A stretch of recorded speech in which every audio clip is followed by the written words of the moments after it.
First at 11, sorting out the technical trouble bogging down Miami-Dade's virtual classrooms. A lot of debate tonight about what to do next. Good evening, I'm Elliot Rodriguez. I'm Lauren Pastrana. It's been a very long night for the Miami-Dade School Board. Frustration coming from so many sides after last week's chaotic start to this challenging school year. So, are the changes coming soon? CBS 4's Ty Russell live in Miami with details, all new at 11. Ty? Well, believe it or not, at this late hour, public comment is still happening during the virtual school board meeting. This is a meeting that started around 1 o'clock this afternoon. They did have to break away briefly to approve the budget by law, but then they went back to that meeting, and it is still going on. The superintendent has yet to weigh in. School board members have not made a decision about anything, any of that controversy from the first week of school. And late this evening, late tonight, things did get a bit heated about what to do next. I want to hear what everyone has to say before Madam Chair, no one vote. has said we don't want to hear.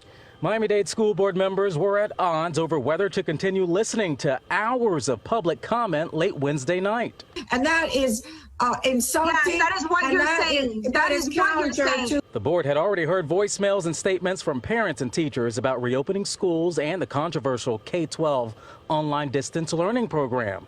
Even late into the night, public comment continued about both topics. Just has so many problems that I think it's time that we abandon it. During the hours-long school board meeting, board member Dr. Marta Perez was ready to talk about her proposal to get rid of the K-12 online platform altogether. K-12 CEO told Perez the company rushed to develop the online learning tool. During our conversation, 3 times, he said, this was not the fault of the administration. This was not the fault of Alberto Carvalho. We take full responsibility.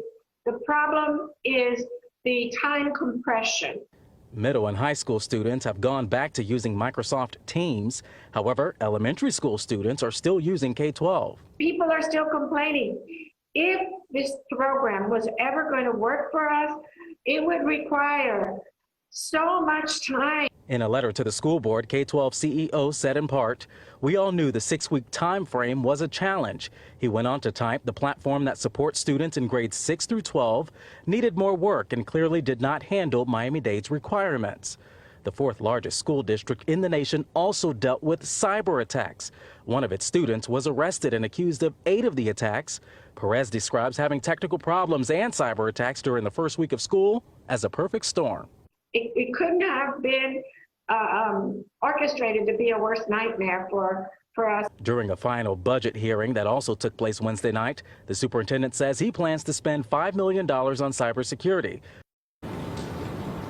Again, at this late hour, that meeting is still going on. Now, during the budget hearing that was earlier tonight, we did learn that the superintendent is working with the county to get more than $6 million to put a nurse in every single school by the time reopening happens. And again, it's unclear tonight when exactly this meeting will end. We are live in downtown Miami. I'm Ty Russell, CBS 4 News Tonight.